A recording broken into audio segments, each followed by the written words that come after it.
Hello, midlifers. It's Maria Allyn, your midlife fulfillment coach, and I'm coming to you again this Wednesday evening to help you strengthen that moxie muscle. And we all know by now that that's the muscle that's going to really get your courage intact. It's going to give you the courage to do it, whatever it may be. It's your choice. And I was thinking today that it's June and we are already halfway through 2017. It's flown by. I can't believe. Oops, sorry about that. And we only have another 6 months until we're able to, accomplish what we've set out to accomplish for this year. I got a phone call. Sorry about that. That was the pause in there. So I thought it might be helpful just to give a little mini class and exercise on excuses and give you a 5-part tool that can help you recognize them, deal with them, and move on from them.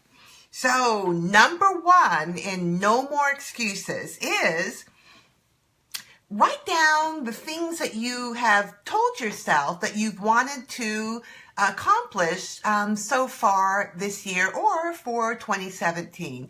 Write them down, whether they are start a new exercise program, start a new hobby, take this class, start researching your new book or a book, whatever it might be. Write down what you've wanted and to accomplish for this year. Now, next to that, I want you to write the excuses that have come up whenever you've started down that path. And you'll know that they are excuses because they will start with things like can't, didn't, sorry but, because, don't have. Those are trigger words that let you know that you're making an excuse. All right, part 2. After those excuses are written down, go to each one and ask yourself, what is really the underlying fear beneath this excuse? And we can easily say that we're too lazy, we're too tired, we're too busy, but that's not it. What is causing this delay? Is it fear? Are you afraid that you're not going to accomplish what you set out to do? That you're not smart enough? That all of those teachers who told you in school that you weren't bright enough were right and you just don't have what it takes? Are you afraid that people will laugh at you for doing something different or judge you? What is the real fear behind the excuse? Because it's never what is there on the surface. It's always involving something deeper.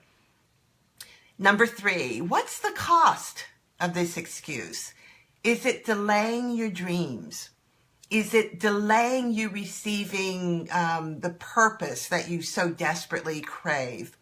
Is it making you resentful? Is it making you blame others for the state that you're in? Or, is it making you a boring person to have, to be around? Someone who is always talking and not doing. What are you sacrificing by not moving forward and by making excuses? Number 4, what could you say instead to yourself when these excuses come up? Instead of, I just don't have what it takes, I'll never get this done. Maybe you can say something kinder to yourself, something to the effect of, this is a challenge for me. It's something that I'm learning new. I'm going to take this step by step. I'm going to do it in baby steps. I know I might go forward a little bit. I might go a couple steps back, but I'm going to pursue this because it's something that I want. And that's what I have been doing. And it's worked for me, that tool. And that is when I find myself going into excuse territory, I break it down to baby steps so it's not so overwhelming, and so I don't automatically veer towards a way out and start making excuses, and I eventually start to get whatever it is done. Number 5, what will you do with all of this information that you've learned about making excuses, the reason behind your excuses, how to talk differently to yourself? Having figured out what you've learned, you can then put it into play once those excuses pop up. So let's say that you are scheduled to meet with a new personal trainer to start an exercise routine. You wake up and you immediately say, I just don't feel like it. I'm tired. I didn't sleep well the night before. I'm going to cancel. Maybe since you've learned that the underlying result is that, or the underlying fear rather, is that you're afraid of going into a gym and exercising and not looking like you want to look. And, maybe not feeling that you are as good in shape as everybody that is in that gym. And now that you realize what the fear is, let's talk nicer to ourselves about it. Everybody started somewhere in an exercise routine. I'm starting somewhere. And so this is not uncharted territory. Everybody in this gym has been where I've been. And just try to turn it into a softer, more loving conversation and edge that excuse out to the side. So, midlifers, I'm hoping that with 6 months left in this year and so much living to do, that you can stop with the excuses and start accomplishing some of the dreams and some of the goals that you've set out to do. When you feel those nasty can'ts and I don't know how and sorry buts, remind yourself these are excuses. These are a way of not confronting the fear that I have or not dealing with the limiting beliefs that I have about what I can accomplish. And I'm going to reframe it. I'm going to be loving to myself and I'm going to continue on. Hi, Kathy. Thanks so much for joining. So, what I'd like you to do, midlifers, here's your homework, is to listen to this Facebook Live again, write down the 5 steps, and just be conscious of the words that you're using. Ask yourself, are these excuse words? And if they are, reframe, reprogram what you're saying to yourself, because you've got a lot to accomplish. You've got 6 more months to finish out this year, and you don't want to look back and say that fear or any sort of limiting belief held you back.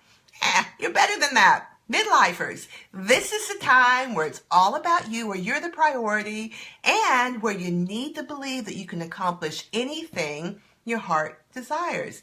Because honestly, it wouldn't be in your heart if you didn't have the tools that you needed to make it happen. So, midlifers, if you need some help going along your journey, you can always schedule a complimentary session with me, and you'll find the link in our private Facebook group. Schedule that, and we'll talk about how we could work together to get you closer, just to serving yourself and just to accomplishing what you want to accomplish in midlife. Thank you for joining me. And I'm here for you. So I hope you enjoyed the midlife message today, and I hope it was useful. There's a little bit of education in there, and I hope it's something that you can use as you go throughout the rest of 2017. So take care, midlifers. Have a wonderful, wonderful rest of the evening, and I'll see you next Wednesday. Bye-bye.